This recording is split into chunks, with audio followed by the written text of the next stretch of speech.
Welcome to new TV Telugu. Power star Pawan Kalyan హీరోగా నటించిన తాజా చిత్రం ఉస్తాద్ భగత్ సింగ్ పై మెగాస్టార్ చిరంజీవి ప్రశంసల వర్షం కురిపించారు. ఆయన తన కుటుంబ సభ్యులతో కలిసి ఈ సినిమాను ప్రత్యేకంగా వీక్షించారు.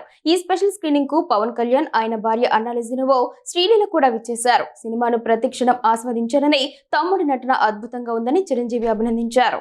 వివరాల్లోకి వెళితే హరీష్ శంకర్ దర్శకత్వంలో తెరకెక్కిన ఉస్తాద్ భగత్ సింగ్ చిత్రం ఉగాది కానుకగా మార్చి 19న ప్రేక్షకుల ముందుకు వచ్చింది. ఈ నేపథ్యంలో తన తమ్ముడి సినిమాను వీక్షించిన చిరంజీవి పూర్తి స్థాయిలో సంతృప్తి వ్యక్తం చేశారు. ముఖ్యంగా ఈ చిత్రంలోని వానా వాన వెల్లువాయ ఈ మనసే పాట తెరపై రాగానే ఆయన ముఖంలో ఆనందం కనిపించింది. ఈ పాటల చిత్రీకరణ, సంగీతం పట్ల ఆయన ప్రత్యేకంగా స్పందించారు. పవన్ కళ్యాణ్ నటనతో పాటు దర్శకుడు హరీష్ శంకర్ టేకింగ్, చిత్ర బృందం పడిన కష్టాన్ని చిరంజీవి ప్రత్యేకంగా అభినందించారు. కాగా ఈ స్పెషల్ స్క్రీనింగ్కు పవన్ కళ్యాణ్, ఆయన భార్య అన్నా లెజినోవా కూడా విచ్చేశారు. వారు థియేటర్లో చిరంజీవి, సురేఖ దంపతుల పక్కనే కూర్చున్నారు.